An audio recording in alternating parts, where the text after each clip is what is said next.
तुमची मिठी तुमची मिठी मला कधी मिळते?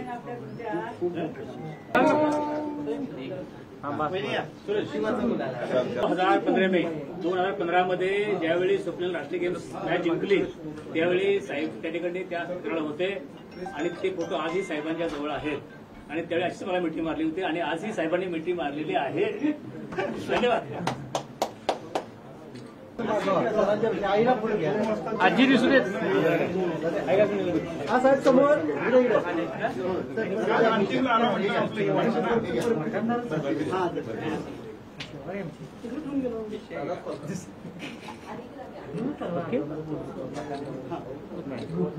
थँक्यू साहेब. थँक्यू.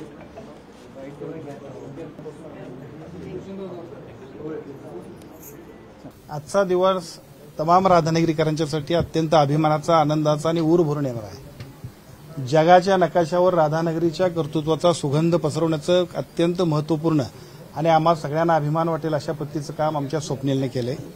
तमाम राधानगरी तालुक्याचंच नव्हे तर अख्ख्या राज्याचं आणि देशाचं सुद्धा नाव उज्ज्वल करण्याचं भाग्य या कांबळवाडीचा स्वप्नील कुसाळ्याला मिळालं आणि त्यानिमित्तानं आम्हा सगळ्यांना प्रचंड आनंद होतोय. प्रतिकूल परिस्थितीमध्ये अत्यंत अडचणीतून सुद्धा एखादा तरुण किती यशस्वी होऊ शकतोय त्याचं उत्कृष्ट उदाहरण म्हणजे स्वप्नील कुसाळे आहे. कारण गेल्या 10 वर्षांमध्ये त्यांच्या आईवडिलांची धावपळ, धडपड, त्याचं स्वतःचं असणारं प्रचंड अशा पद्धतीचं कष्ट, या सगळ्यांचं एकूण यश म्हणजे आजचा हे कास्यपदिक आहे. खरं म्हणजे काल अंतिम फेरीत तो गेला आणि कालपासून तमाम सगळ्या राधानगरी वासियांची हुरहुर होती की आजच्या मॅचला काय होतोय. आम्ही सगळेजण खूप अपेक्षेने होतो, परंतु कांस्य पदक मिळवणं हे सुद्धा ऑलिम्पिकमध्ये आम्हा सगळ्यांच्यासाठी खूप भाग्याचं आणि अभिमानाचं आहे.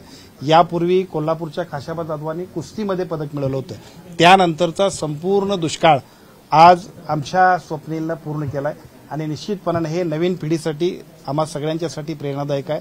अत्यंत चांगल्या पद्धतीनं केलेल्या कष्टातून हे मिळालेलं यश आम्हा सगळ्यांच्यासाठी प्रचंड अभिमानाचं आहे. एबीपी माझा, उघडा डोळे बघा नीट.